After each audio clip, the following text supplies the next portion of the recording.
நன்மைகள் தீமைகள் என்ன என்பதை அறிந்து அவற்றை எவ்வாறு உட்கொண்டு நம் நோய்களை தீர்த்துக் கொள்ளலாம் என்பதை பற்றி நம்மிடையே பகிர்ந்து கொள்ள வருகிறார் டாக்டர் கௌதமன் அவர்கள்.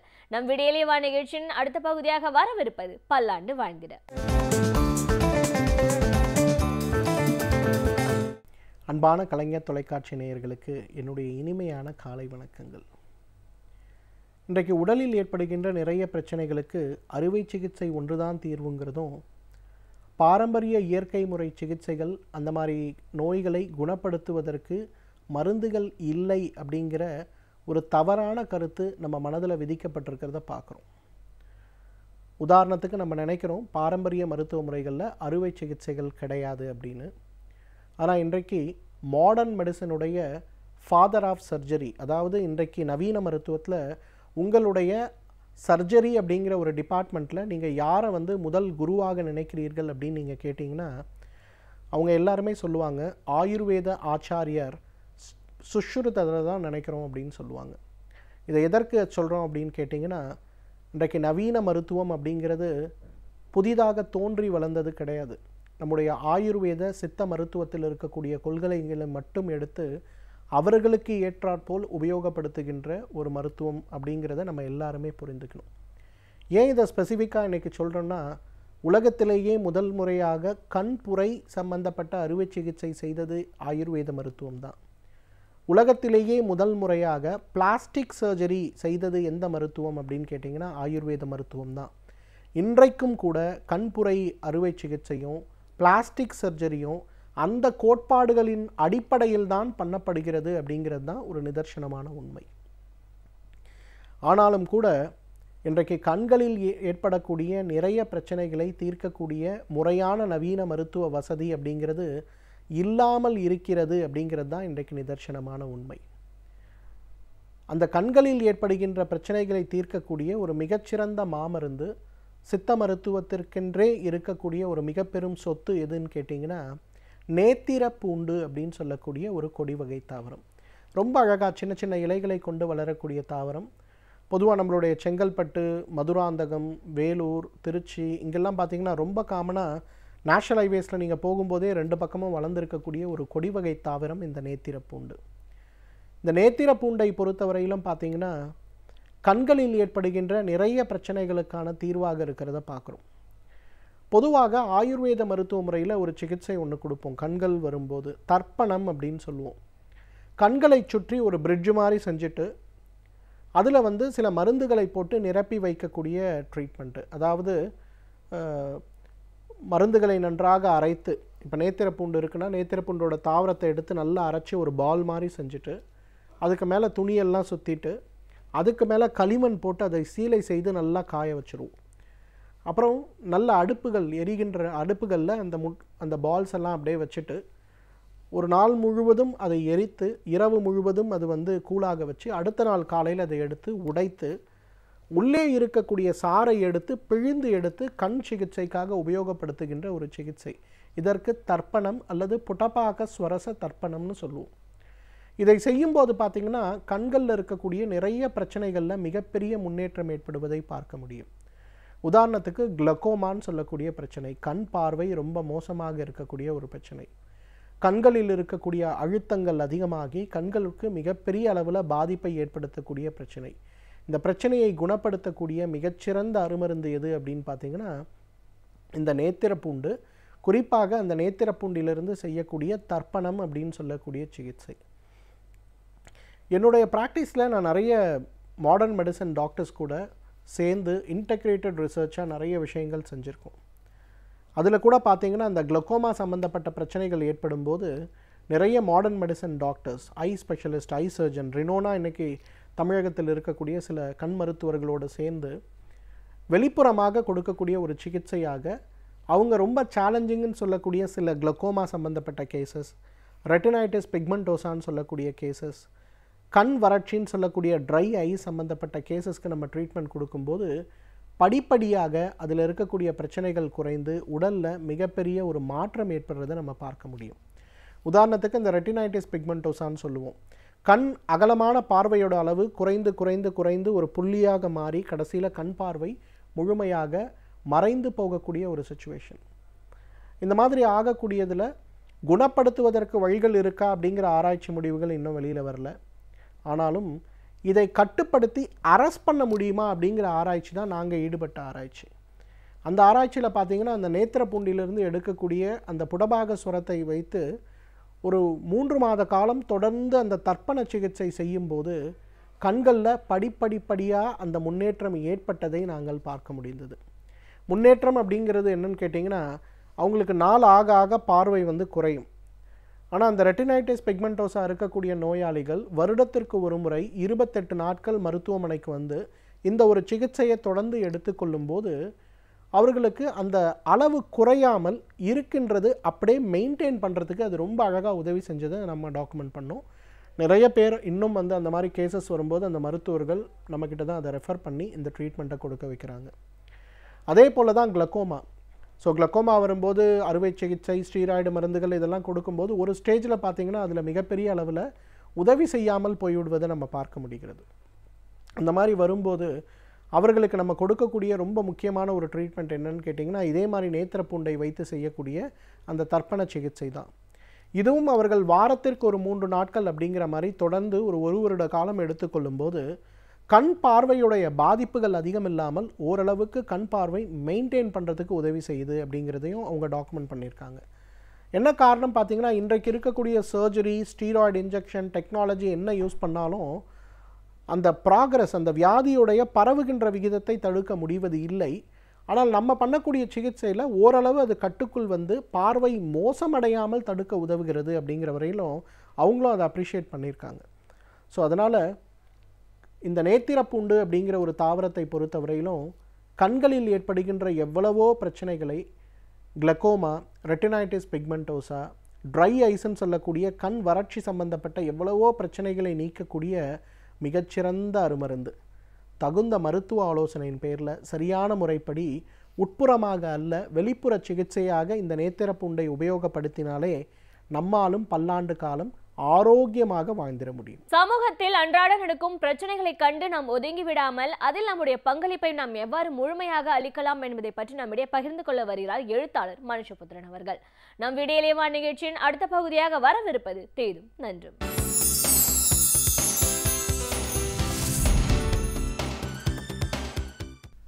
வணக்கம் நண்பர்களே, இன்னும் ஒரு இனிய காலை பொழுதில் தீதும் நன்றும் நிகழ்ச்சியில் உங்களை சந்திப்பதில் மிக்க மகிழ்ச்சி அடைகிறேன்.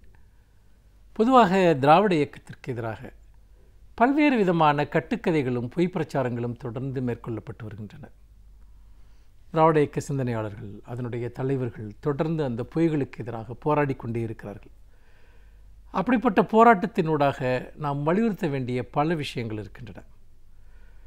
திராவிட இயக்கத்தை பொறுத்த வரைக்கும் திராவிட இயக்கத்தின் மேல் சொல்லப்படுகிற பல குற்றச்சாட்டுகளில் ஒன்று, அது ஒரு குறிப்பிட்ட உயர் சாதியினரை, முக்கியமாக பிராமணர்களுக்கு எதிராக திராவிட இயக்கம் இருந்தது என்பதாகும். இது ஒரு கட்டுக்கதை, அல்லது அந்த கட்டுக்கதையை உண்மை என்று நம்பக்கூடியவர்கள் திராவிட இயக்கத்தினுடைய உண்மையான சாதனைகளை மறைக்க முயற்சிக்கிறார்கள் என்பதுதான் இங்கு நாம் யதார்த்தத்தில் பார்க்க வேண்டியது. திராவிட இயக்கம் என்பது ஒரு சமூக சீர்திருத்த இயக்கம்.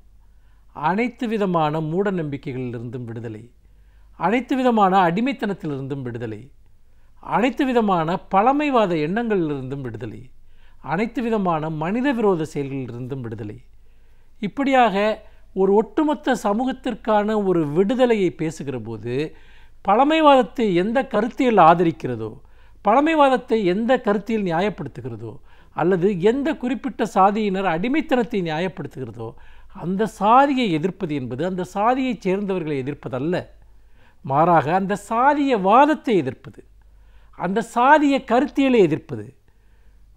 அதாவது பெரும்பான்மை மக்கள் ஒரு சிறு சாதிக்கு அல்லது ஒரு குறிப்பிட்ட சாதிக்கு அடிமையாக இருக்க வேண்டும், அவர்களை கீழாக இருக்க வேண்டும் என்கிற நிலையை தகர்த்தால்தான் அங்கு விடுதலை ஏற்படும் என்பதுதான் பெரியாரினுடைய ஒரு கோட்பாடு. அதன் அடிப்படையில் தான் அன்றைக்கு பிராமணியம் என்பது தாக்கப்பட்டது, விமர்சிக்கப்பட்டது.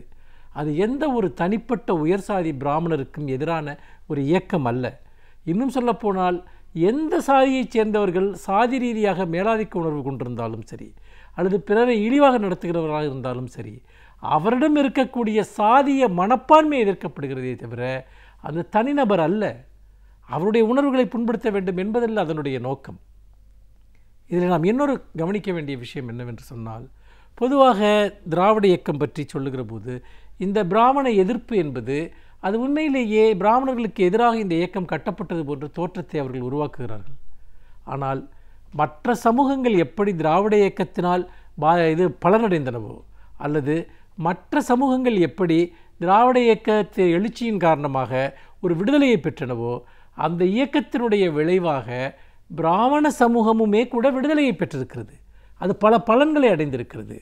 முக்கியமாக நீங்கள் யோசித்து பாருங்கள். நீங்கள் இந்த ஆண்கள் கடல் தாண்டி பொருளிட்டு செல்லக்கூடாது, பெண்கள் கல்வி கற்கக்கூடாது, வேத பாடசாலைகளில் மொட்டையடிக்கப்பட்டு கைம்பெண்கள், அதே போல் விதவை திருமணம் என்பதை நாம் சிந்திக்கக்கூட முடியாத ஒரு நிலைமை, பாலிய விவாகம், இதெல்லாம் பிராமணர்களுடைய சமூகத்தில் இருந்த ஒரு ஒரு மிகப்பெரிய பழக்கமாக இருந்தது. அவற்றையெல்லாம் உடைத்து இன்றைக்கு பிராமணர்கள் ஒரு நவீன உலகத்திற்குள் வருவதற்கு திராவிட இயக்கம் உருவாக்கிய சமூக பண்பாட்டு களம் மிக முக்கியமான ஒரு காரணம். அது மட்டுமல்ல, இன்றைக்கு உயர்சாதி பெண்களிடமும் கூட அவர்கள் உயர்சாதியினராக இருந்தாலும் கூட பண்பாட்டு ரீதியாக அடக்கி வைக்கப்பட்டிருந்தார்கள். அவர்கள் கல்வி, வேலைவாய்ப்பு, தன்னுடைய மன வாழ்க்கை இணையை தேர்ந்தெடுக்கிற உரிமை என்று பல விஷயத்தையும் இங்கு சாத்தியப்படுத்தியது திராவிட இயக்கம். அது உருவாக்கிய சமூக சீர்திருத்த கொள்கைகள். அப்படி இருக்கிற போது திராவிட இயக்கத்தினால் எல்லா சாதியைச் சேர்ந்தவர்களும் பலனடைந்தது போல, எல்லா சமூகத்தைச் சேர்ந்தவர்களும் பலனடைந்தது போல, பிராமண சமூகத்தைச் சேர்ந்தவர்களும் பலனடைந்திருக்கிறார்கள். அதன் காரணமாகத்தான் பல பிராமண சமூகத்தைச் சேர்ந்தவர்கள் திராவிட இயக்க ஆதரவாளர்களாக செயல்பட்டிருக்கிறார்கள். ஆகவே பிராமணர்களையும் பிராமணர் அல்லாதவர்களையும் இரண்டு எதிர்ப்புள்ளிகளில் நிறுத்திவிடலாம் என்பது அது ஒரு தவறான ஒரு பார்வை. அண்ணா அவர்களிடம் அப்படிப்பட்ட பார்வை இல்லை. பெரியாரிடம் தனிப்பட்ட காழ்ப்புணர்ச்சி கிடையாது. அவர் ஒரு கோட்பாட்டை பெரியார் எதிர்த்தார், மாறாக தனிப்பட்ட பிராமணர்களை அல்ல. இதில் இன்னொரு நாம் கவனிக்க வேண்டிய விஷயம் இருக்கிறது. அது என்னவென்று சொன்னால், பொதுவாக இங்கு இருக்கக்கூடிய திராவிட கட்சிகள் சாதிய அரசியலை கையில் எடுக்கின்றன அல்லது குறிப்பிட்ட சாதிகளினுடைய பிரதிநிதிகளாக இருக்கின்றன என்கிற ஒரு வாதம். இந்த வாதமும் நிச்சயமாக ஏற்புடையதல்ல. ஏனென்று கேட்டால், தமிழகத்தை நீங்கள் எடுத்துக்கொண்டால் இன்றைக்கு யாரெல்லாம் முதலமைச்சர்களாக வந்திருக்கிறார்கள், பிற மாநிலங்களைச் சேர்ந்தவர்களில் யாரெல்லாம் முதலமைச்சர்களாக வந்திருக்கிறார்கள் என்று பார்த்தால், நீங்கள் பல்வேறு அதிகார குழுக்களாக செயல்படுகிறவர்களும் சரி, முதலமைச்சர் பதவிக்கு வரக்கூடியவர்களும் சரி, அங்கு இருக்கக்கூடிய வலிமையான சாதிகளைச் சேர்ந்தவர்களாக அவர்கள் இருப்பார்கள், அல்லது சமூக ரீதியாக மேலாதிக்கம் பெற்ற சாதிகளைச் சேர்ந்தவர்களாக இருப்பார்கள். அது நீங்கள் கேரளாவாக இருக்கலாம், அல்லது ஆந்திராவாக இருக்கலாம், கர்நாடகாவாக இருக்கலாம், இன்னும் பல மாநிலங்களில் அந்த சாதியவாதம் இன்றைக்கும் தலைதூக்கி இருக்கிறது. அது தமிழ்நாட்டில் முதலமைச்சர்களாக வந்தவர்கள் நீங்கள் யோசித்து பார்த்தால் அவர்கள் யாரும் வலிமை வாய்ந்த சாதிகளினுடைய பிரதிநிதிகள் அல்ல, அல்லது பெரும்பான்மையாக இருக்கக்கூடிய சாதிகளினுடைய பிரதிநிதிகள் அல்ல. இன்னொரு புறம் நீங்கள் பார்த்தீர்கள் என்றால், தமிழ்நாட்டினுடைய சட்டமன்ற வரலாற்றை எடுத்துக்கொண்டால் எல்லா தொகுதிகளிலும் அந்த தொகுதிக்கு சம்பந்தம் இல்லாத அல்லது அந்த தொகுதியிலேயே நீங்கள் ஒரு மிகவும் மைனாரிட்டியாக இருக்கக்கூடிய சாதிகளைச் சேர்ந்தவர்கள் கூட சட்டமன்ற உறுப்பினர்களாக வந்திருக்கிறார்கள். அந்த வரலாற்றை எல்லாம் மறைத்துவிட்டு அல்லது அந்த தொகுதிக்கே சம்பந்தம் இல்லாமல் வேறு ஏதோ ஒரு சாதியைச் சேர்ந்தவர்கள் எல்லாம் கூட அந்த தொகுதியில் வென்றிருக்கிறார்கள். அதையெல்லாம் பார்க்கிற போது திராவிட இயக்கம் என்பது சாதியவாதத்தை பெருமளவு விளக்கிய ஒரு இயக்கம், சாதியவாதத்தை கடந்த ஒரு இயக்கம். அதோட இன்றைக்கு மிகப்பெரிய அளவிற்கு மேலே வந்த தமிழக தலைவர்களாக இருக்கட்டும், அல்லது அங்கே சட்டமன்றத்திற்கும் நாடாளுமன்றத்திற்கும் சென்ற உறுப்பினர்களாக இருக்கட்டும், அவற்றில் கணிசமானோர் சாதிய செல்வாக்கினால் அல்ல, பல்வேறு அரசியல் காரணங்களால் மேலே வந்தவர்கள்.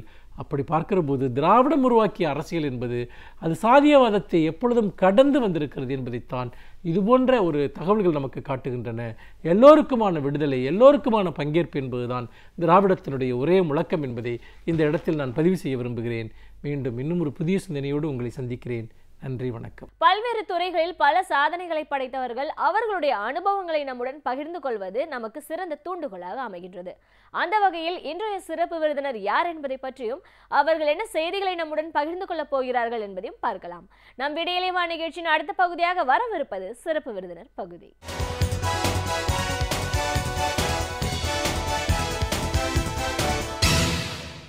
வணக்கம் நேயர்களே, விடியலைவா நிகழ்ச்சியின் சிறப்பு விருந்தினருக்கான நேரம் இது. இன்றைய சிறப்பு விருந்தினர் நவீன வேளாண் ஆசிரியர் திரு ஹரிதாசன். ஒரு நவீன வேளாண் ஆசிரியர் அப்படின்னும் போது வேளாண்மை விவசாயம் எவ்வளோ முக்கியத்துவம் வாய்ந்தது. தமிழகத்தை பொறுத்த வரைக்கும் விவசாயம் சார்ந்த ஒரு மண், அதுவும் டெல்டா பகுதி முழுக்க முழுக்க விவசாயம். ஆனால் இன்றைய அரசியல் சூழலில் விவசாயம் அப்படிங்கிறது என்ன, அடுத்த தலைமுறை இந்த தொழிலுக்குள்ளே வருவாங்களா, இந்த தொழிலே நடக்கிறதுக்கான ஒரு வாய்ப்புகள் தமிழ்நாட்டில் இருக்குமா அப்படின்னு ஒரு பரபரப்பான ஒரு சூழலை நம்ம போயிட்டுருக்கோம். இன்றைய நிகழ்வுகள் சார்ந்தும் விவசாயம் சார்ந்தும் பல விஷயங்களை இன்னைக்கு நம்ம அவர்கிட்ட கேட்டு தெரிஞ்சுக்கலாம். வணக்கம் சார். வணக்கம்.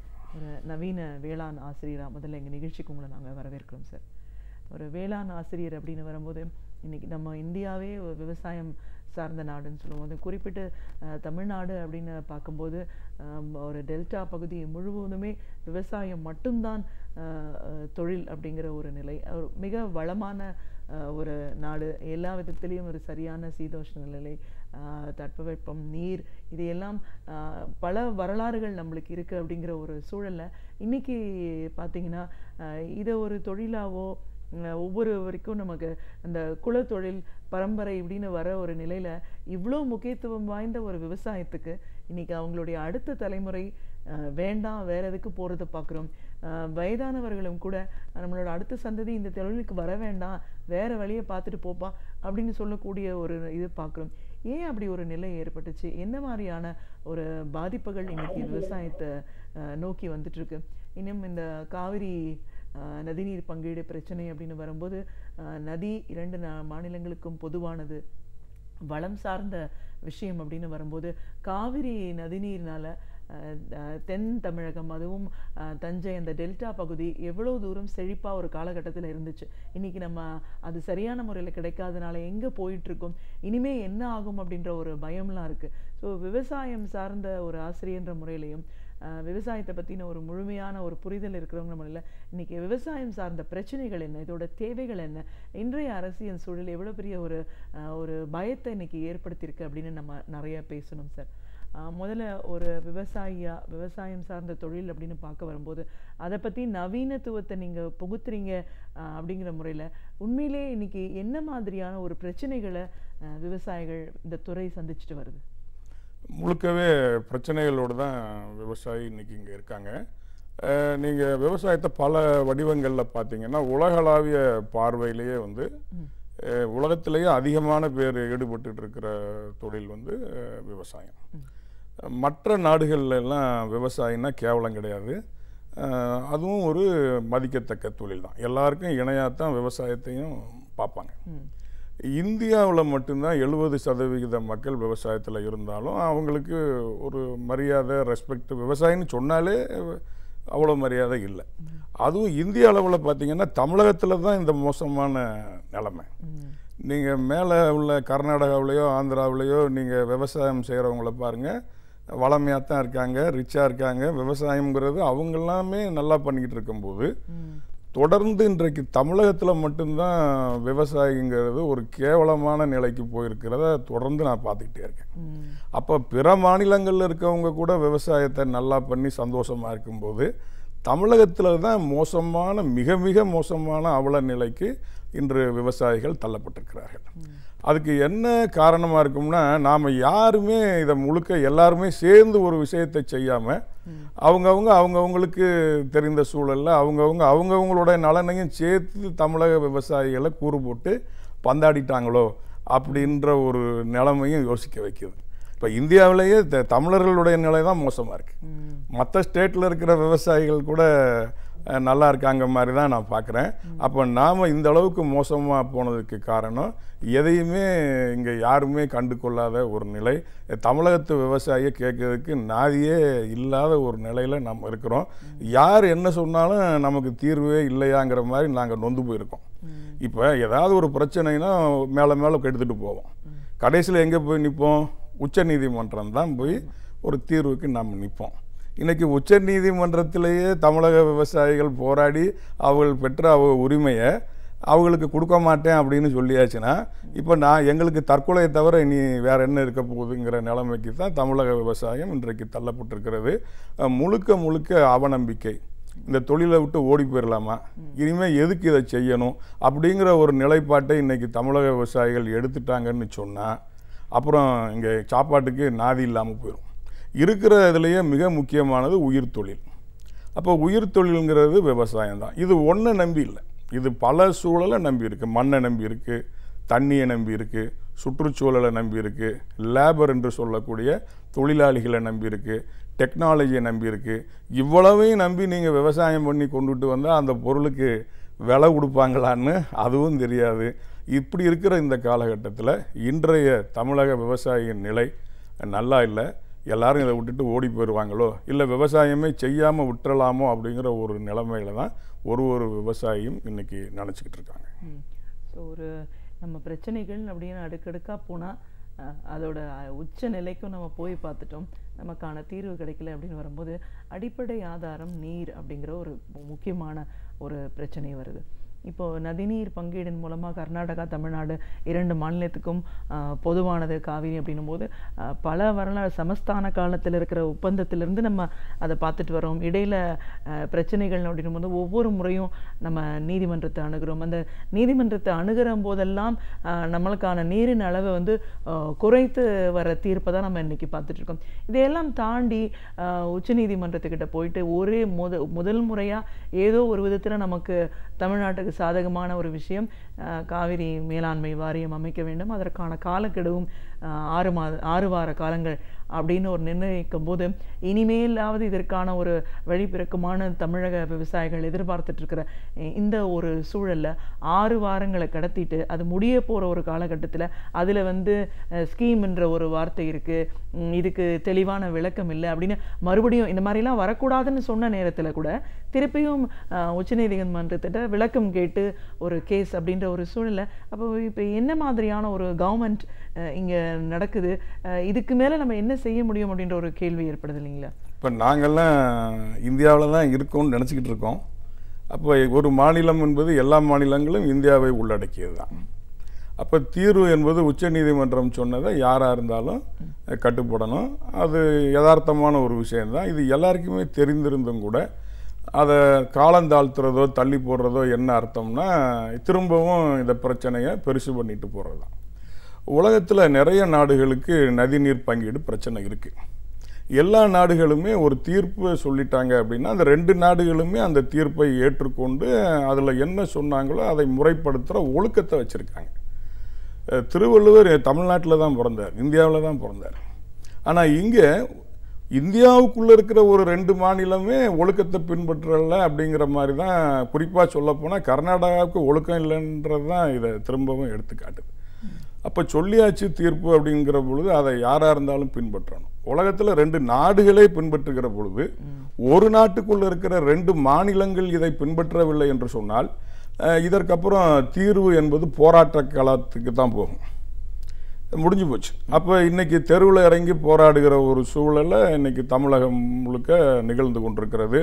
இது அடுத்த கட்டத்தை எப்படி கொண்டு போவாங்களோன்னு பயமாக இருக்குது. ஏன்னா இன்னைக்கு கொஞ்சம் பேர் இது போராடி கொண்டிருக்கிற இந்த களம் வந்து இன்னும் இது நிறைய பேர் இறங்கிட்டாங்க. ஒரு விவசாயி வீட்டில் இருந்து தமிழகம் பூரா ஒரு 7.5 கோடி பேர் இதுக்குள்ளே இறங்கி வந்துட்டாங்க அப்படின்னா இது மிகப்பெரிய போராட்ட களமாக மாறக்கூடிய ஒரு சூழலும் இன்னைக்கு தமிழகத்தில் நிகழ்ந்து கொண்டிருக்கிறது. சுப்ரீம் கோர்ட் தீர்ப்பை மதிக்கணுங்கிறது தானே ஒரு குழந்தைக்கு கூட தெரியுமே. அப்போ இதை இன்னைக்கு செய்யலைங்கிற பொழுது இதே நிலைமையில் இருந்தால் மிகப்பெரிய பிரச்சனையாக மாறி போகுங்கிறதுல இதுக்கு இருவேறு கருத்து இருக்க முடியாது. ஒட்டுமொத்த தமிழர்களுடைய மனநிலையும் இன்றைக்கு ரொம்ப பாதிப்படைந்திருக்கிறது. அதனால் இந்த சூழல் மோசமாக போய்விடுமோ என்கிற ஒரு அச்சமும் நிலவுகிறது.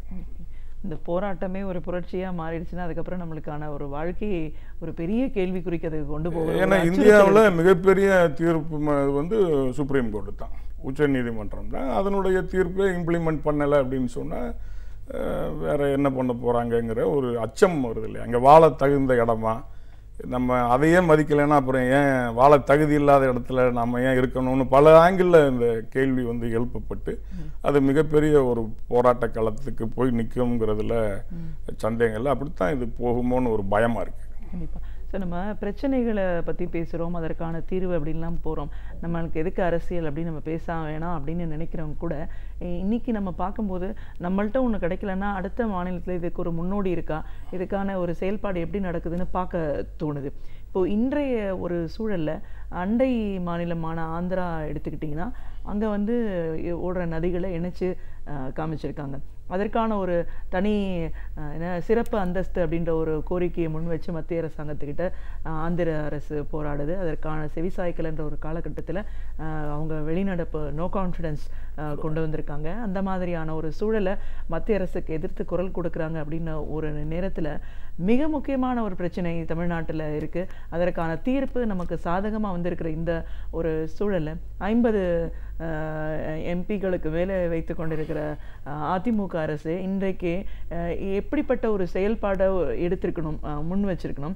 இன்னைக்கு மத்திய அரசுக்கு சாதகமான பல விஷயங்களுக்கு ஒப்புதல் கொடுக்குற நிலைப்பாட்டை மாநில அரசு செய்யுது. அப்போ மாநில மக்கள் நலனுக்காக தானே ஒரு அரசாங்கம் அப்படின்ற ஒரு கேள்வி வருது இல்லைங்களா? இந்த கேள்வி எல்லாருடைய மனதிலும் தான் இருக்கிறது.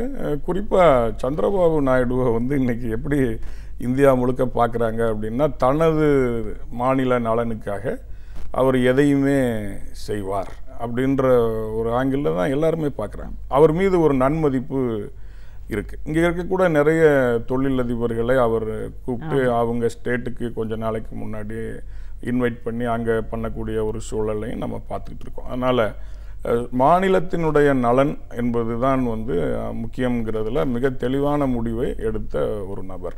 அது இங்கே இல்லைங்கிறது எல்லாருக்குமே தெளிவாக தெரியுது.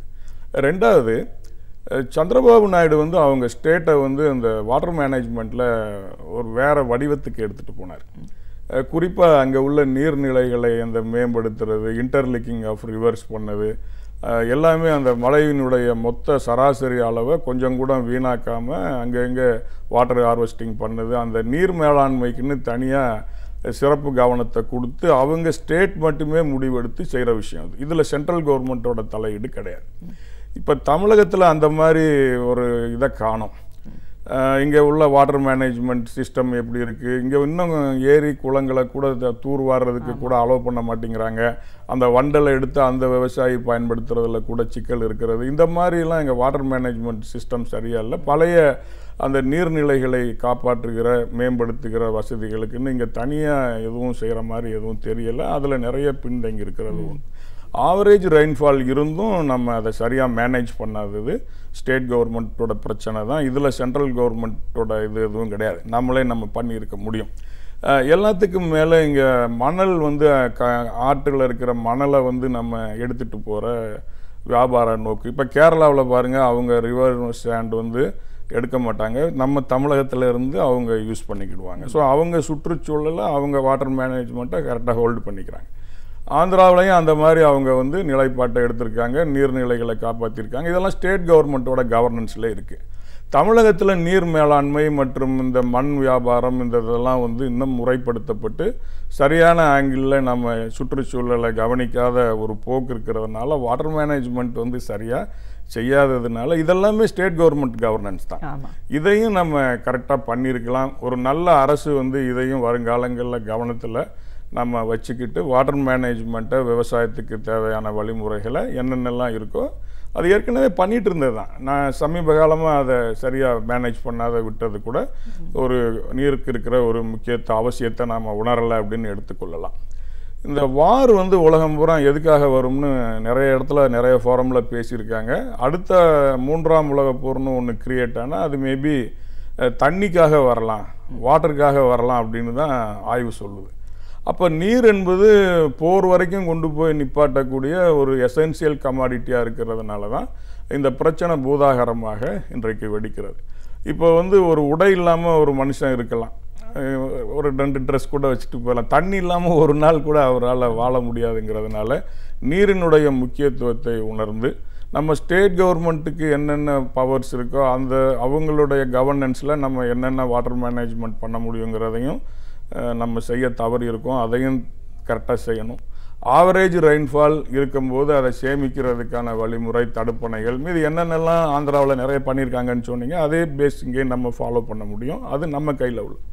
ரெண்டாவது நம்ம உரிமையை மத்திய அரசுகிட்ட கேட்டு பெறுறதுல இன்னமும் அழுத்தம், இன்னமும் கவனம், இன்னும் என்னென்ன செய்யணுங்கிறது நம்ம யோசிக்க வேண்டிய கட்டத்தில் தான் இன்றைய சூழலும் தமிழகத்தில் இருக்கிறது. மிக குறிப்பாக தமிழகத்துக்கு நீராதாரம் காவிரி தான். அதை என்றைக்குமே நம்ம விட்டு கொடுக்க முடியாத ஒரு சூழலில் தான் வாழ்ந்துட்டு. காவிரி வேணால் கர்நாடகாவில் உற்பத்தி ஆகலாமே ஒழிய அதனுடைய பயன்பாட்டினுடைய அளவு என்று எடுத்துக்கொள்கிற பொழுது அது அதிகமாக பயன்படுத்துகிற மாநிலம் தமிழகம்தான், அந்த ஏக்கரேஜ் வைஸ் வச்சு பார்த்தீங்கன்னா.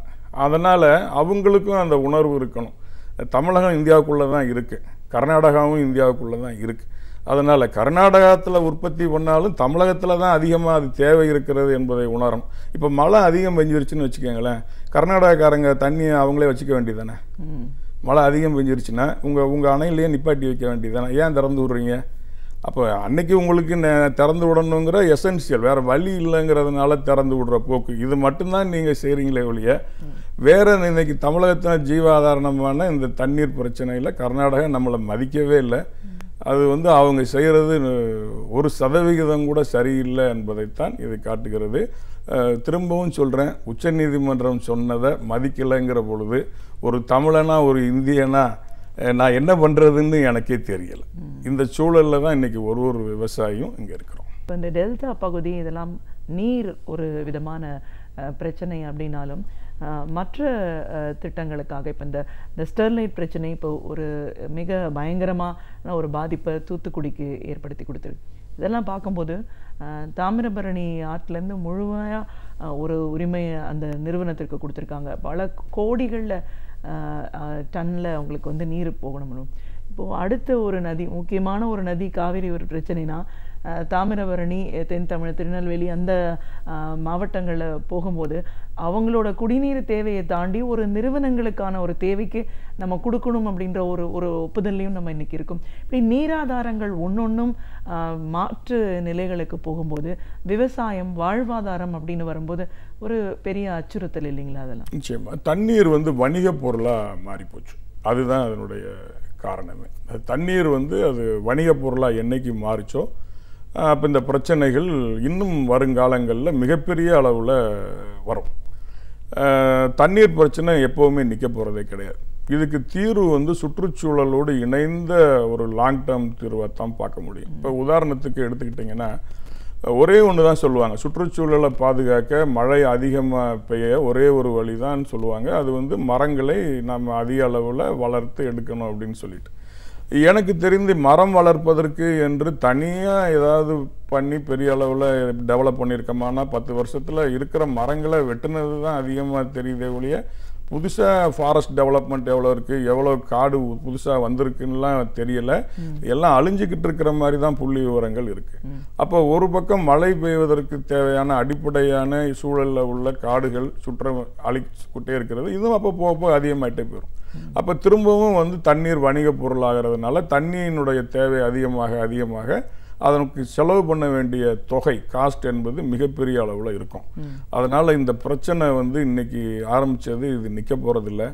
இது வருங்காலங்களில் மிகப்பெரிய ஒரு பிரச்சனையாக தான் மாறும். ஏதாவது நீண்டகால அடிப்படை திட்டங்களை வைத்து சூழலை பாதுகாக்கிற விஷயங்களை நாம் முன்னெடுத்தால் மட்டும்தான் இதை செய்ய முடியும். இப்போ தமிழகத்தை பார்த்திங்கன்னா சுற்றி சுற்றுச்சூழலை பாதுகாக்கிற விஷயங்கள் எல்லாம் கைவிட்டுட்டு எதெல்லாம் சுற்றுச்சூழலுக்கு ஆபத்தாக இருக்கிறதோ அந்த ஆலைகளாக சுற்றி இருக்கோன்னு ஒரு பயம் வருது.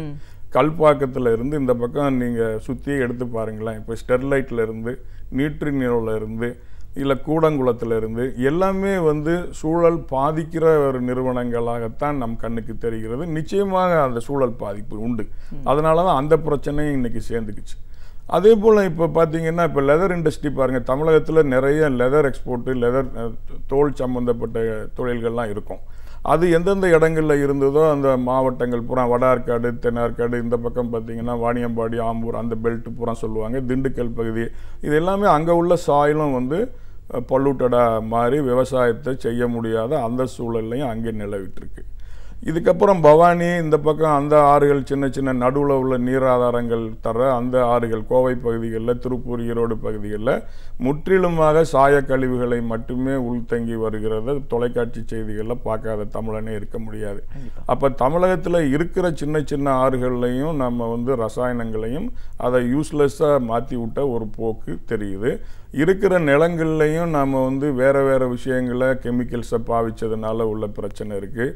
கடற்கரையை ஒட்டி உள்ள அத்தனை இடங்களிலும் நம்ம இந்த சுற்றுச்சூழலை கெடுக்கிற வகையான ஆலைகளுக்கான ஒப்புதலை அளித்து தமிழகத்தில் கொண்டு வந்திருக்கிற ஒரு சூழல். அப்போ ஒட்டுமொத்தமாக இன்றைக்கு தமிழகத்தில் வந்து சூழல் சரியில்லை, சுற்றுச்சூழல் இல்லாத ஒரு நிலையில் விவசாயம் முற்றிலுமாக சேதப்படுத்தி கொண்டிருக்கிற ஒரு நிலை. இதுக்கு மேலே வந்து ஒரே ஒன்று நமக்கு காவிரின்னு ஒன்று கிடைச்சது. அதையும் வந்து உச்சநீதிமன்ற தீர்ப்புக்கு நீண்ட காலத்தில் போய் போராடி கொண்டு வந்த பிறகும் அதுக்குள்ளேயும் நாங்கள் மதிக்க மாட்டோம் தீர்ப்புன்னு தண்ணி கொடுக்காத நிலைமை. இதையெல்லாம் இருக்கும் பொழுது ஒரு தமிழனா, ஒரு விவசாயியாக எனக்கு இந்த ஸ்டேட்டை விட்டு வேற எங்கேயாவது போயிடலாமான்னு தான் தோணுதே ஒழிய நாம் என்ன பண்ண போகிறோங்கிற ஒரு அச்சம், ஒரு பயம் இன்னைக்கு எல்லாருடைய மனதிலும் இருக்கிறது.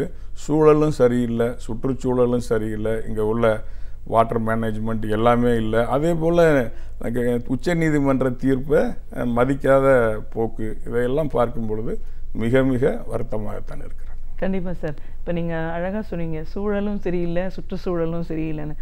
சூழல் இன்னைக்கு வந்து ஒரு அபாயகரமான அபாயமணி அடிச்சிருக்கு அப்படின்னு சொல்லலாம். சுற்றுச்சூழல் சரியில்லை. நீங்கள் ஒரு நவீன வேளாண் ஆசிரியர் அப்படிங்கிற முறையில் அரசியல் பிரச்சனைகளுக்கு அப்பாற்பட்டு சூழல் எப்படி மாறுதோ தெரியல, எப்படி அதை கொண்டு போக போதோ, நம்மளை போராட்டக்களம் என்ன மாதிரி மாறப்போகுதுன்னு தெரியல. சுற்றுச்சூழல் அப்படின்னு வரும்போது இதை வளமாக வைக்க நம்ம கையில் இருந்து என்ன மாதிரியான ஒரு விஷயங்கள் மூலமாக இதை பாதுகாக்க முடியும்னு சொல்லுவீங்க? ஒரு தனி மனிதனாக ஒருவருக்கு நமக்கு உள்ள ஒரு சில கடமைகளை நாம் செய்ய வேண்டிய கட்டாயத்தில் இருக்கலாம். உதாரணத்துக்கு என்னால் என்ன முடியுமோ அந்த வாட்டர் மேனேஜ்மெண்ட்டை நான் பண்ணி ஆகணும். இனிமேல் ஒரு குழந்தைக்குமே நம்ம சொல்லிக் கொடுக்கணும் நீர் ஆதாரத்தை பற்றி. குறிப்பாக 7.5 கோடி தமிழர்கள் வந்து ஆளுக்கு ஒரு மரம் நட்டுட்டாங்கன்னாலே போதுங்க. வாழ்நாளுக்கு அதை வளர்த்து எடுத்தாலே தமிழகத்தில் நம்ம ஒரு வருஷத்தில் 7.5 கோடி மரங்களை நம்ம ப்ரொடியூஸ் பண்ண முடியும். இது மக்கள் பிரச்சனையாக கொண்டு போகணும். இதில் வந்து அரசியலோ வேறு எதுவும் தலையிடு வேணாம். ஒரு தனிநபரும் ஒரே ஒரு மரக்கன்றை நட்டு அதை வளர்த்தெடுத்து நான் பெருசாக மாற்றி விடுவேன். ஏன்னா இந்த பூமியில் பாரமாக வந்ததுனால ஒரு மரக்கன்று தான், ஆயுளுக்கு தான், வருஷத்துக்கு ஒன்று கேட்கல. இதை வந்து சின்ன பிள்ளைகளில் குழந்தைகள்ல இருந்தே சொல்லி கொடுத்து மக்களாக சேர்ந்து நம்ம செஞ்சிட்டோம்னா இது 50% நம்ம பிரச்சனையை தீர்த்துரும். உதாரணத்துக்கு இந்த ஸ்ரீபுரம் கோயிலில் அவங்க சுற்றி உள்ள 5-6 கிலோமீட்டர் பகுதிகளில் தொடர்ந்து மரக்கன்றுகளை நட்டு வந்ததுனால அந்த ஸ்ரீபுரம் கோயிலை சுற்றி உள்ள இடங்களில் மட்டும் 2% மழை அளவு வந்து எவ்வரி இயர் வந்து அதிகமாக பெய்யுதுங்கிற புள்ளி விவரத்தை அவங்களே இன்னைக்கு நமக்கு அதை சொல்லியிருக்காங்க. இது எல்லாருமே ஏற்றுக்கிட்டாச்சு. அப்போ ஒருத்தர் செஞ்சு காமிச்சதை எல்லாருமே நம்ம செய்யக்கூடிய அளவில் தான் இது இருக்குது. இது எல்லாராலையும் முடியும்னு நான் நினைக்கிறேன். இந்த தொலைக்காட்சி நிகழ்ச்சி வழியாக நான் வைக்கிற அன்பான வேண்டுகோள் என்னன்னா, தமிழர்கள் எல்லாரும் தங்களால் முடிந்த வாட்டர் மேனேஜ்மெண்ட்டுக்கு ஆளுக்கு ஒரு மரத்தை மட்டும் நட்டு ஒன்று தான் அதை வளர்த்து பெருசாக விட்டுட்டோம்னாலே நமக்கு சூழல் பிரச்சனையில் 50% தீர்த்துக்கொள்ள முடியும்.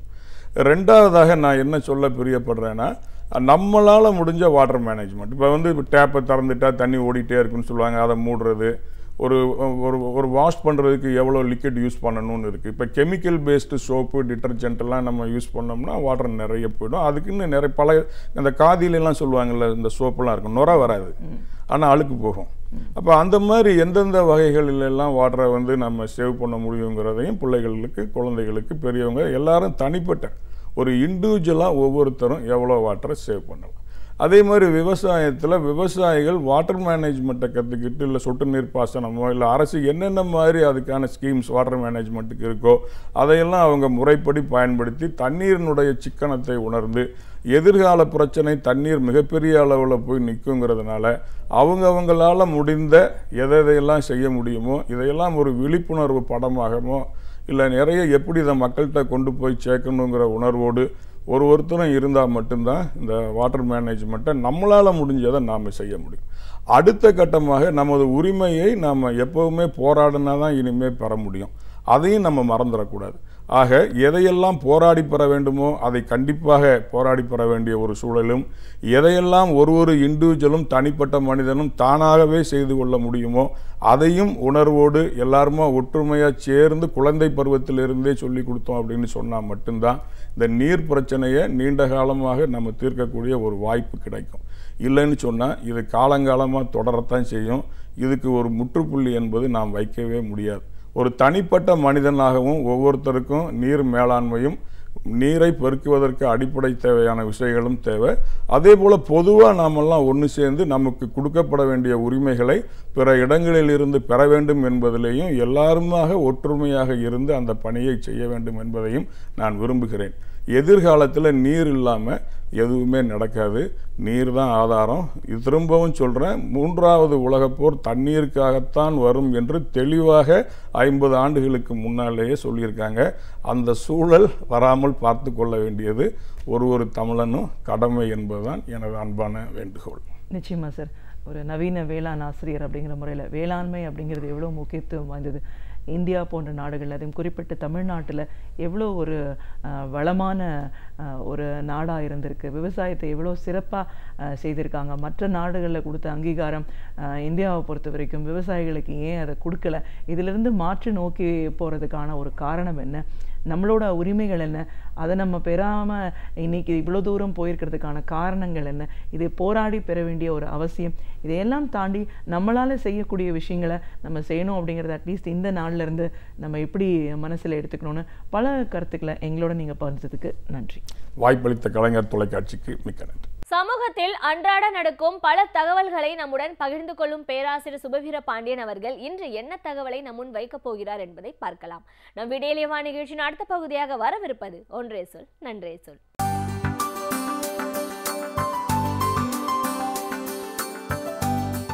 அனைவருக்கும் என் அன்பு வணக்கம்.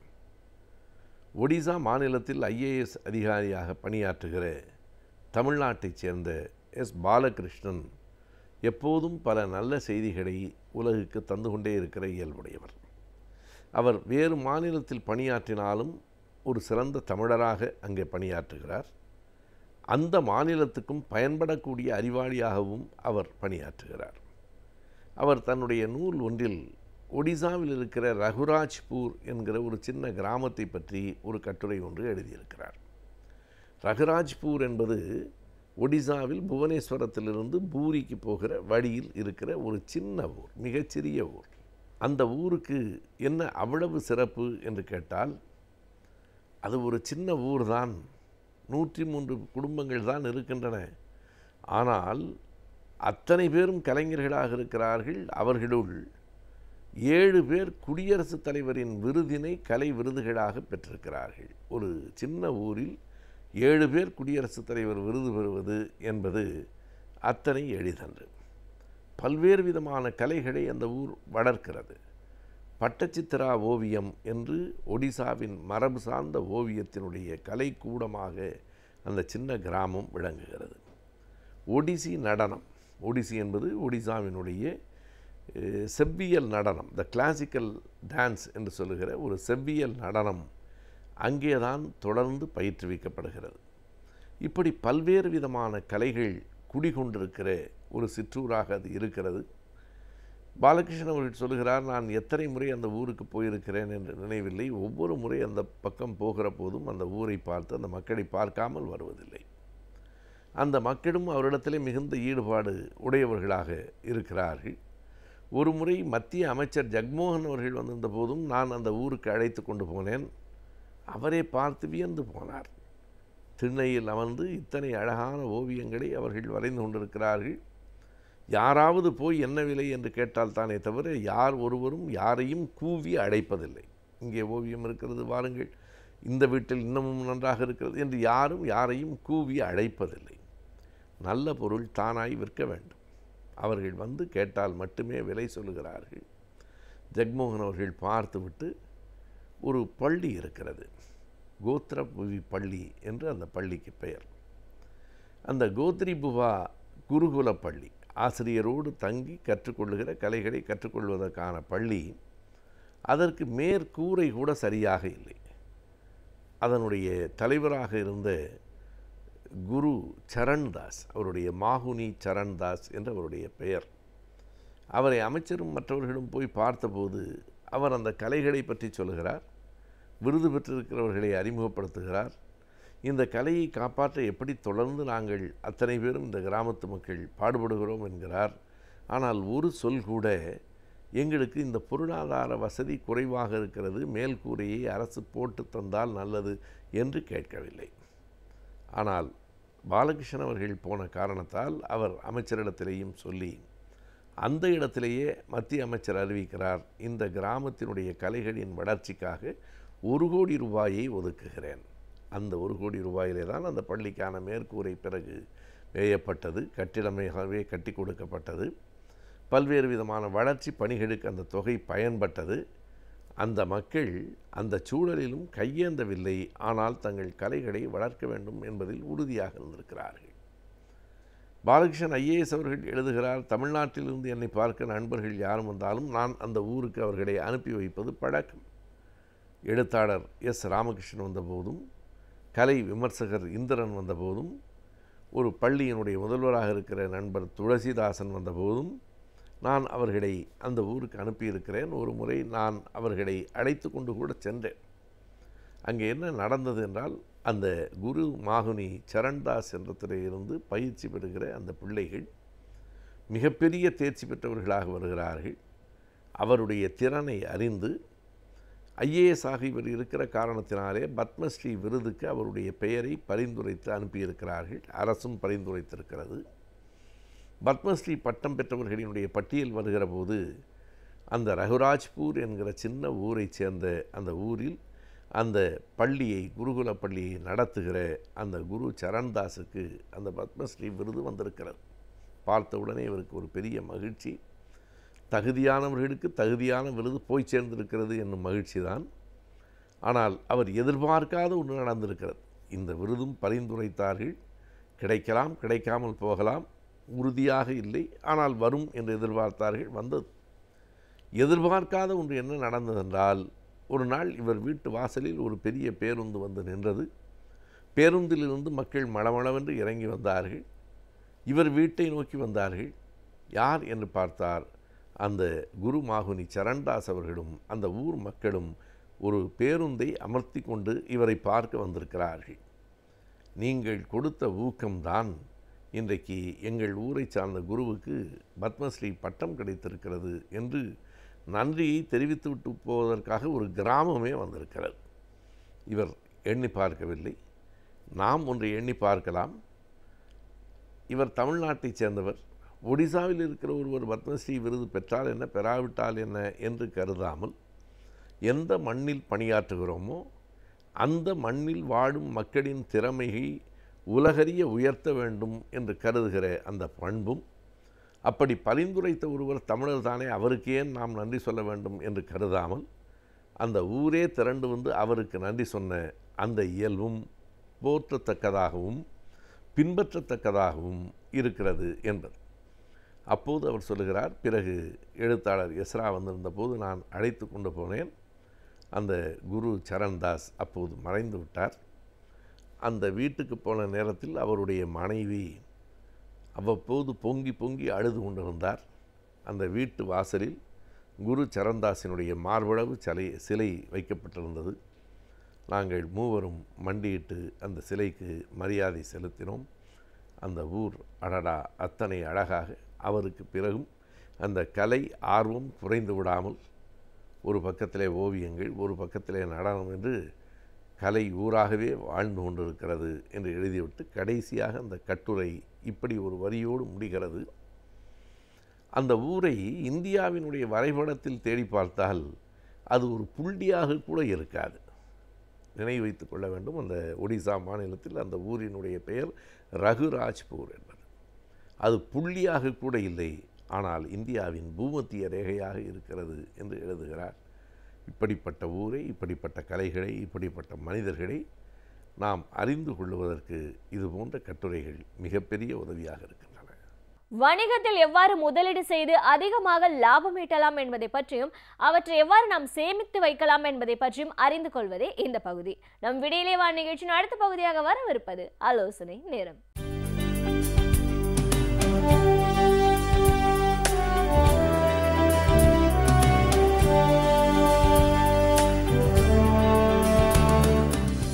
வணக்கம்.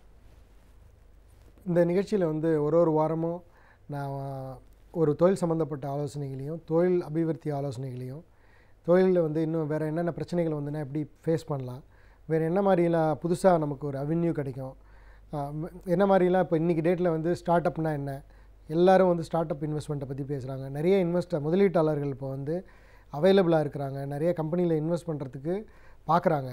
நம்ம அதெல்லாம் எப்படி தேர்ந்தெடுக்கணும், என்னென்ன நமக்கு வாய்ப்புகள் இருக்குங்கிறதெல்லாம் நான் சொல்லியிருந்தேன். ஏன்னா இது வழியாக நிறைய பேருக்கு பெனிஃபிட்டாக ஆகியிருக்காங்க. இப்போ அதில் தொடர்ச்சியாக முதலீடு, அதாவது தொழில் முதலீட்டாளர்கள் இல்லாமல் வெறும் நிதியில் முதலீடு பண்ணக்கூடியவங்களுக்கு என்னென்ன இருக்குது, என்னென்ன பண்ணலாங்கிறத சொல்லியிருந்தேன். இதெல்லாம் ஏற்கனவே நிறைய பேர் பேசிக்கிட்டு இருக்கிற விஷயந்தான், நான் ஒன்றும் புதுசாக சொல்லலை. நிறையா பேர் பேசிகிட்டு இருக்கிற விஷயத்தில் ஒரு சில விஷயத்தை சேர்த்து கன்சாலிடேட் பண்ணி நான் எக்ஸ்பிளைன் பண்ணிக்கிட்டு இருக்கேன். இதுவும் நான் ஒரு சில விஷயங்கள் நான் முன்னாடி சொன்ன விஷயங்களையும் திரும்ப ரிப்பீட் பண்ணுறேன். ரிப்பீட் பண்ணதுக்கு காரணம் முதல்ல ஒரு மேலோட்டமாக சொல்லியிருக்கிறது, இப்போ இன்னும் கொஞ்சம் டீட்டெயிலாக உள்ளே போய் அதை எப்படி நம்ம பார்க்கலாம் அப்படிங்கிறத நான் அதில் எக்ஸ்பிளைன் பண்ணியிருக்கேன். ஸோ இப்போ ஒரு லாஸ்ட்டாக நான் சொன்னது ஒரு பப்ளிக் ப்ராவிடென்ட் ஃபண்டுங்கிற ஒரு ஸ்கீமு. பப்ளிக் ப்ராவிடென்ட் ஃபண்டுங்கிற ஸ்கீமு எவ்வளோ நமக்கு உபயோகமாக இருக்கும், அதனால் நமக்கு என்ன பெனிஃபிட்டுங்கிறத நான் சொல்லியிருந்தேன்.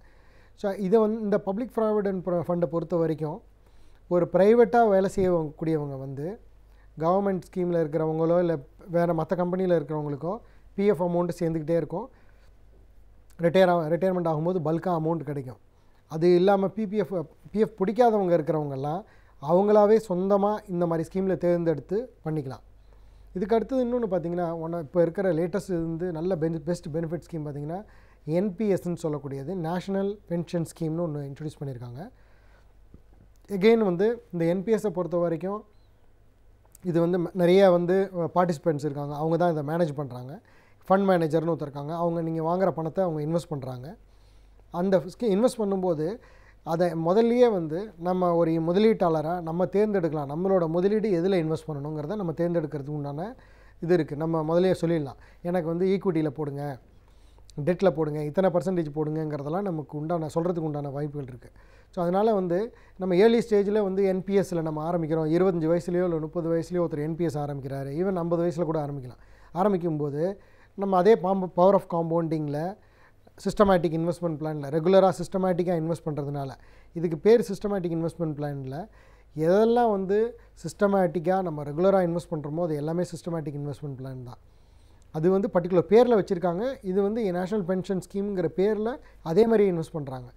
இதுக்கும் அதுக்கும் என்ன டிஃப்ரென்ஸ்னால், ஒரு போஸ்ட் ஆஃபீஸில் போடுற பணத்தை நீங்கள் 7 வருஷம் கழித்து விட்ரா பண்ணலாம், 15 வருஷம் கழித்து மொத்தமாக விட்ரா பண்ணலாம்.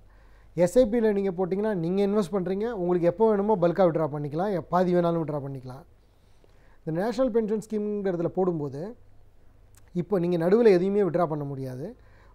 அந்த 60 வயசு ஆனோன்னே பர்டிகுலர் அமௌண்ட், 60 வயசுலேருந்து பர்டிகுலர் அமௌண்ட்டை ஆன்விட்டியாக, அதாவது மாதம் ஒரு ரிட்டர்னாக தான் அவங்க கொடுப்பாங்களே தவிர உங்களால் அமௌண்ட்டை க்ளோஸ் பண்ண முடியாது. இதோட இந்த ஸ்கீமோட மோட்டிவேஷனே ஸ்கீமோட அந்த டிசைனே எப்படி பண்ணியிருக்காங்கன்னா, மாதம் வருமானம் கொடுக்கக்கூடிய ரிட்டையர்மெண்ட்டு ஒரு ஸ்கீம் இது.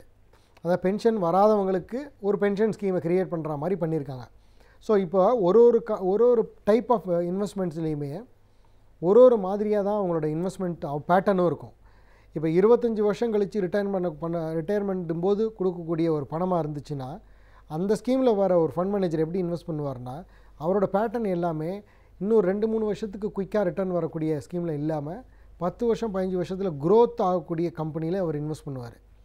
ஸோ அதனால் பேட்டர்ன் நம்ம என்ன ஸ்கீமை தேர்ந்தெடுக்கிறோமோ, நம்ம என்ன மாதிரி முதலீடு பண்ணுறோமோ அதுக்கேற்ற மாதிரி தான் இந்த ஸ்கீமும் மாறும். இந்த என்பிஎஸும் நம்மளோட இன்வெஸ்ட்மெண்ட் பகுதியில் கண்டிப்பாக ஒவ்வொருத்தரும் பண்ணிக்கணும். நம்மள்ட்ட கொஞ்சம் ஒரு மாதம் இவ்வளோ ரூபா கான்ட்ரிபியூட் பண்ண முடியும்னு தெரிஞ்சிச்சுன்னா, ஒரு அமௌண்ட்டை பிபிஎஃப்லேயும் ஒரு அமௌண்ட்டை எஸ்ஐபிலையும் ஒரு அமௌண்ட்டை என்பிஎஸ்லையும் போட்டு வச்சுக்கிட்டே வந்தோன்னா 100% நமக்கு சேஃப்டி நல்லாயிருக்கும், நம்மளோட ரிட்டர்ன் நல்லாயிருக்கும். ஸோ நான் ஏற்கனவே கொடுத்துருந்த கம்பேரிசன் படி டிப்ரிஷியேட்டிங் அசெட்டுக்கு எவ்வளோ வரும், அப்ரிஷியேட்டிங் அசட்டுக்கு எவ்வளோ வரும் அப்படிங்கிறதையும் நான் சொல்லியிருந்தேன். டிப்ரிஷியேட்டிங் அசட்டுங்கிறது யூஸ் பண்ணி அதோட விலை வந்து காலாவதியாகி ஒரு பர்டிகுலர் தொகை மட்டும் கிடைக்கிறது. அப்ரிஷியேட்டிங் அசட்டுங்கிறது இன்வெஸ்ட் பண்ணி ஒரு பர்டிகுலர் தொகையை தேர்ந்தெடுக்கிறது. இதில் வந்து யூஸும் பண்ணி பெனிஃபிட்டும் அடையக்கூடிய விஷயம் பார்த்திங்கன்னா ரியல் எஸ்டேட்டு.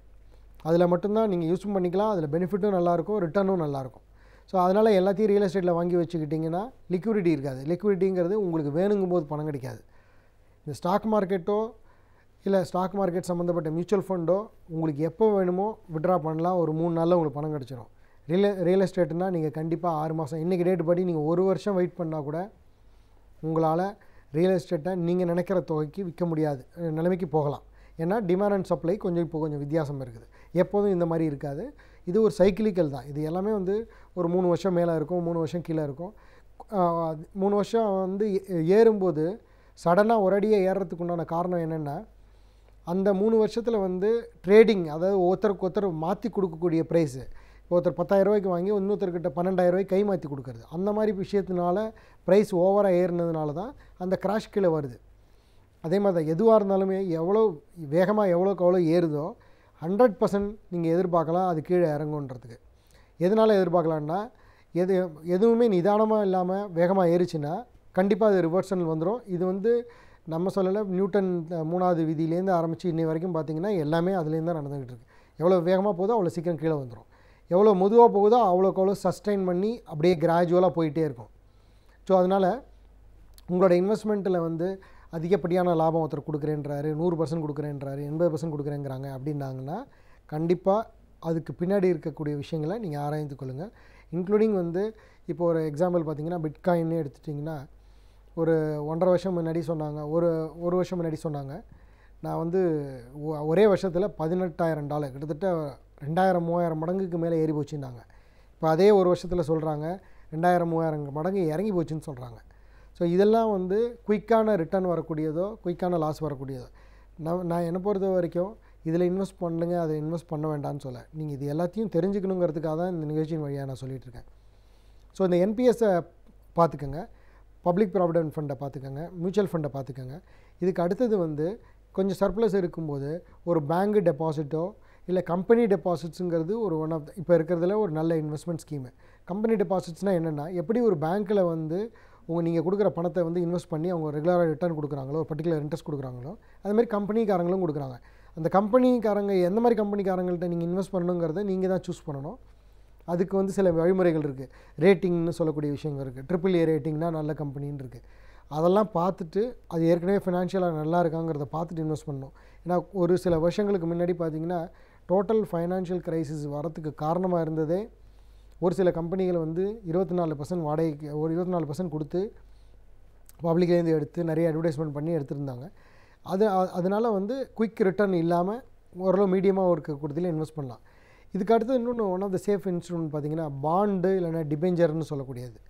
டிபெஞ்சர்னாலே பாண்டுனாலே என்னென்னா, அந்த கம்பெனியோட அசட்டை ஒரு கஸ்டோடியன் ஒருத்தரை க்ரியேட் பண்ணி, கஸ்டோடியன்னா அதுக்கு வந்து அதை வந்து மேனேஜ் பண்ணக்கூடிய ஒரு அதிகாரியை க்ரியேட் பண்ணி அவங்கள்ட்ட இந்த அசட்டெல்லாம் டாக்குமெண்ட்டாக கன்வெர்ட் பண்ணி, அதாவது ஒரு பிளெஜ் மாதிரி க்ரியேட் பண்ணி அந்த பிளெஜ்லேருந்து ஒரு இன்ஸ்ட்ருமெண்ட்டுன்னு சொல்லக்கூடிய ஒரு விஷயத்தை வந்து ஒரு 100-200ன்னு ஒன்று இஷ்யூ பண்ணி அதன் வழியாக பணத்தை கலெக்ட் பண்ணுறது தான் டிபெஞ்சர்.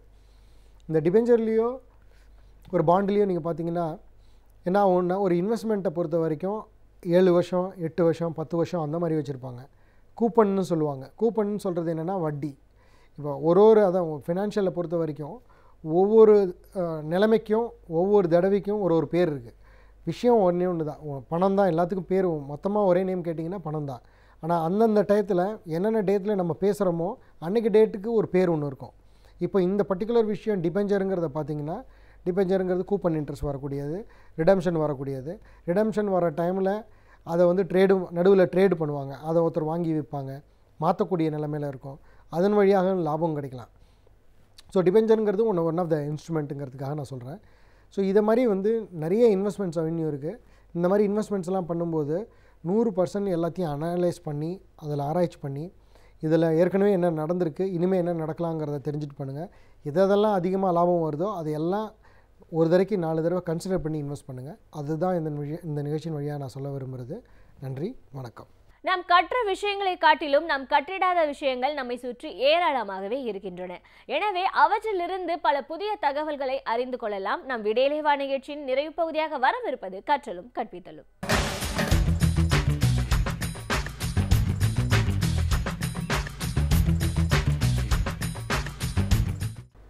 இன்றைக்கு ஒரு வித்தியாசமான மனிதரைன்றதை விட மனுஷியைன்னு சொல்லலாம். மனுஷியை பற்றி நம்ம பார்க்க போகிறோம். நாம் வாழ்கிற அதே சமகாலத்தில் சாதனை புரிந்த ஒரு மனுஷி, ஒரு எழுத்தாளர், ஒரு திரைப்பட இயக்குனர் கூட இவங்களை சொல்லலாம். ஆஸ்திரேலியாவை சேர்ந்தவர். இவங்க பேர் வந்து ரோண்டா பைன், அதாவது RHONDA ரோண்டா BYRNE ரோண்டா பைன்னு பேர். இந்த பேரை கேள்விப்பட்டிருக்கீங்களா?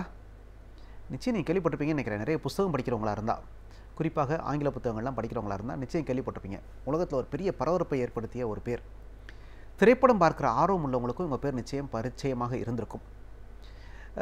அப்படி என்ன புதுசாக பண்ணிட்டாங்க அப்படின்னா, அவங்க புத்தகம் திரைப்படம் பேரை சொல்கிறேன், உங்களுக்கு ஓரளவு தெரிஞ்சிருக்கும். தி சீக்ரெட் அப்படின்ற திரைப்படத்தை தயாரித்தவர், திரைப்படத்தை இயக்கியவர், அதே பேரில் புத்தகத்தையும் எழுதியவர் ரோண்டா பைன். அதில் அப்படி என்ன விசேஷம் அப்படின்னா, இன்னும் பின்னணி சொல்கிறேன். இந்த அம்மா வந்து 1945 பிறந்தவங்க. தன்னுடைய 61வது வயதில், அதாவது 2006 மார்ச் மாதம் இந்த தி சீக்ரெட்ன்ற சீக்ரெட்ன்ற படத்தை வெளியிடுறாங்க. முதல்ல 2006 நவம்பரில் புத்தகத்தை வெளியிடுறாங்க. இந்த புத்தகத்துடைய கதை கரு என்ன அப்படின்னா, அதாவது இந்த அம்மா வந்து தன்னுடைய 59வது வயதில் 2004 ஒரு சின்ன விபத்தில் காயமடைஞ்சு ஆஸ்பத்திரியில் படுத்திருக்காங்க. அப்போ இவங்களுடைய மகள் கொண்டு வந்து ஒரு புத்தகத்தை கொடுக்குறாங்க. இந்த அம்மா, நீ தான் படுத்துகிட்டே இருக்க, உனக்கு ரொம்ப போர் அடிக்கும், இந்த புத்தகத்தை படி, ஏதாவது ஐடியா கிடைக்குதான்னு பார்க்கலாம் அப்படின்னு. ஏன்னா அந்த அம்மா அதுவரை டிவியில் ப்ரோக்ராம் ப்ரொடியூசராக இருந்திருக்காங்க, நிகழ்ச்சிகளை தயாரித்து கொடுக்குற ஒரு இயக்குனராக இருந்திருக்காங்க. சரி, நமக்கு ஏதாவது கான்செப்ட் தான் கிடைக்குதா பார்க்கலாம் அப்படின்னு அந்த அம்மா புத்தகத்தை படிக்க தொடங்கியிருக்காங்க. அந்த புத்தகம் வந்து பேலஸ் பேட்டில்ஸ் அப்படின்றவங்க எழுதின புத்தகம். 1910 வந்த புத்தகம். அந்த புத்தகம் வந்து சயின்ஸ் ஆஃப் பீயிங் ரிச் அப்படின்றது, பணக்காரர் ஆவதற்கான விஞ்ஞான ரீதியான காரணங்கள். புத்தகத்தை படிச்சுட்டே இருக்கப்போ ஒரு பெரிய ஐடியா தோணியிருக்கு. அடடா, அந்த உண்மையெல்லாம் கண்டுபிடிச்சோமே, இதுதான் பணக்காரராகிறதுக்கான வாய்ப்பா, ரைட் அப்படின்ட்டு குணம் பெற்று எந்திரிச்சோன்னே 2006 மார்ச்சில் தி சீக்ரெட் அப்படின்னு ஒரு படம் எடுக்கிறாங்க. அந்த படம் மிகப்பெரிய வெற்றியை பெறுது. சரி, படம் என்பது ஆஸ்திரேலியாவில் மட்டும்தான் தெரியும், நம்ம வந்து புத்தகம் எழுதுனா உலகம் பூரா போய் சேருமே அப்படின்ட்டு தி சீக்ரெட் அப்படின்ற பேரில் 2006 நவம்பர் மாதம் புத்தகத்தை வெளியிடுறாங்க. புத்தகம் சூப்பர் டூப்பர் ஹிட். எந்தளவு ஹிட்டுனா, மொத்தம் 50 மொழிகளில் 2 கோடி பிரதிகள் விற்றுருக்குன்னா பார்த்துக்கங்களேன். 2 கோடி பிரதி விற்றுருக்கு. அது மட்டும் இல்லைங்க, இந்த படம், இந்த புத்தகத்தினால இந்த அம்மாவுக்கு கிடைச்ச வருமானம் என்ன தெரியுமா? 2000 கோடி ரூபாய் சம்பாரிச்சிருக்காங்க. எத்தனாவது வயதில்? 61வது வயதில் ஒரு திரைப்படம் எடுத்து, 61வது வயதில் ஒரு புத்தகம் எழுதி 2000 கோடி ரூபாயை சொத்தாக ஈட்டியிருக்கிறார்கள் என்றால் எவ்வளோ பவர்ஃபுல்லான புத்தகம் பாருங்கள் அது, இல்லையா? அந்த புத்தகத்தில் அப்படி என்ன தான் சார் இருக்குது அப்படின்னு கேட்கலாம் நீங்கள். ஒன்றும் இல்லை, ரொம்ப சிம்பிள் தான், நமக்குலாம் தெரிஞ்ச விஷயந்தான். அதை கொஞ்சம் அழகாக விஞ்ஞான ரீதியாக உதாரணங்களோடு சொல்லியிருக்காங்க.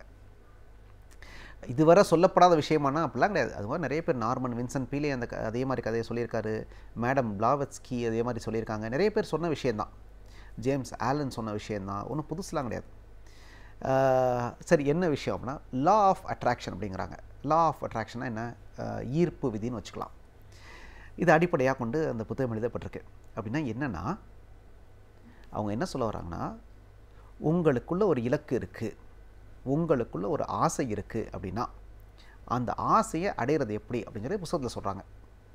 அந்த ஆசையை அடையிறது எப்படியா, நீங்கள் என்ன வாங்கணும்னு ஆசைப்படுறீங்களோ அதை திரும்ப திரும்ப திரும்ப திரும்ப யோசிச்சுக்கிட்டே வந்து, அதை சார்ந்து சிந்திச்சு, அதை சார்ந்து கற்பனை பண்ணி பார்த்து, அதை பற்றியே சிந்திச்சு, அதை பற்றியே பேசி, அதுவாகவே நீங்கள் ஆயிரணுமா, அந்த உணர்வுலே இருக்கணுமா. அந்த உணர்வுலே இருந்தால் என்ன ஆகுமா, அந்த சிந்தனைகள் வெளியே பால் வீதிக்கு வெளியே போய் அது சார்ந்த மனிதர்களை ஈர்த்து, அது சார்ந்த விஷயங்களை ஈர்த்து உங்களை நோக்கி கொண்டு வருமா. அதுதான் லா ஆஃப் அட்ராக்ஷன், ஈர்ப்பின் விதி. ஆக அந்த ஈர்க்கக்கூடிய தன்மை நம்ம மனசுக்கு இருக்குது. அதை நம்புங்கப்பா. நீங்கள் ஒரு வாத்தியார் ஆகணுமா ஆயிரலாம், நீங்கள் ஒரு பணக்காரர் ஆகணுமா ஆயிரலாம், நீங்கள் டாக்டர் ஆகணுமா ஆயிரலாம்.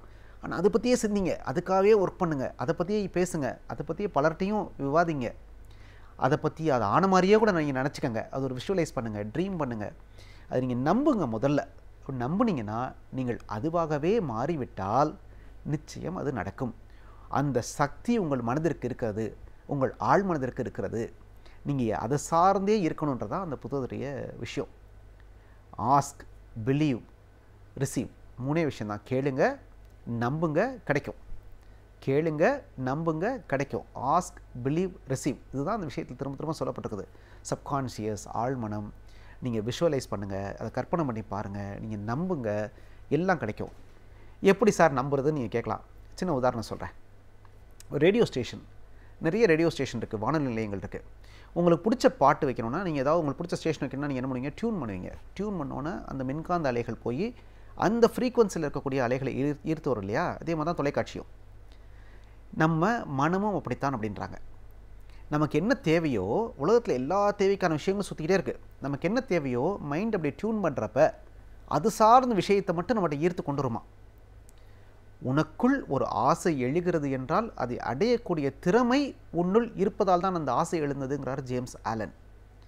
அதாவது உங்களுக்கு ஒரு ஆசை வருது சார், ஏன் இந்த ஆசை தோணுதுன்னா உங்களால் அடைய முடியுமா, அதனால தான் அந்த ஆசை வருதான். இப்போ நீங்கள் வந்து 2 வீலர் ஒரு பைக் ஓட்டிகிட்டே இருக்கீங்க. உங்கள் மனசு என்ன ஆசைப்படும்? ஒரு சிறுசாக ஒரு கார் இருந்தால் நல்லா இருக்குமே, ஏதோ ஒரு சின்ன காராக இருந்தால் கூட போருமே.